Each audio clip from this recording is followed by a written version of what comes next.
છોટાઉદેપુર જિલ્લાના પ્રમુખની શોધ માટે અમને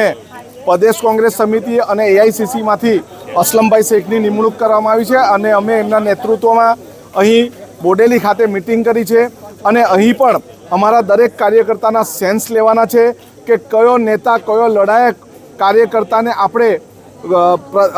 છોટાઉદેપુર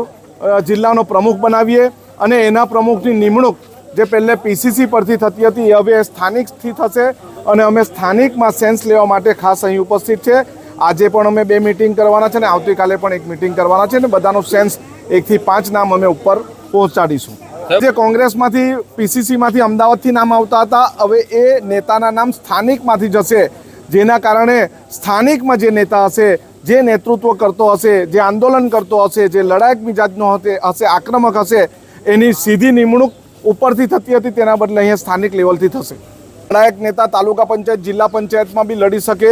અને આવનારા સમયમાં 2017માં વિધાનસભામાં